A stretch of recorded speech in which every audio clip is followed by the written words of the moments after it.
Rajshahi metropolitan পুলিশের commissioner Mohammad Abu Sufian জানান, রাকসু নির্বাচনকে কেন্দ্র করে ক্যাম্পাসে মোতায়েন থাকবে ২,০০০ পুলিশ, ১২ প্লাটুন র্যাব ও ৬ প্লাটুন বিজিবি।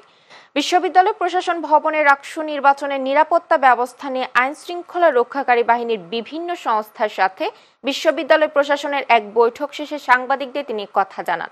পুলিশ কমিশনার বলেন, আইনশৃঙ্খলা রক্ষা বাহিনীর সদস্যরা ১৫, ১৬ ও ১৭ অক্টোবর ক্যাম্পাসে মোতায়েন থাকবে।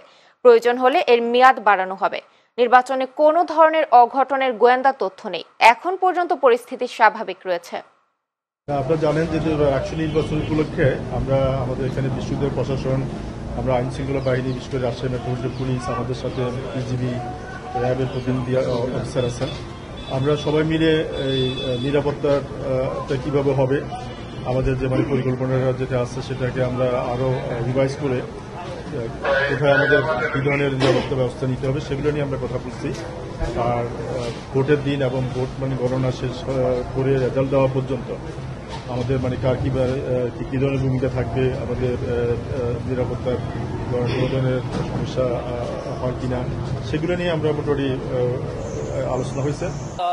আইন শৃঙ্খলা পরিস্থিতি নিয়ন্ত্রণকারী যে বাহিনী আছে রাজশাহীর, এখানে উপস্থিত ছিলেন পুলিশ বাহিনী, র্যাব এবং বিজিবি। তো আমরা কথা বলেছি এবং পুলিশ আমাদের ওই দিনে প্রায় ২,০০০-এর মতো পুলিশ, আপনারা আগেও বলেছি জানেন, বা বিভিন্ন দায়িত্বে নিয়োজিত থাকবেন।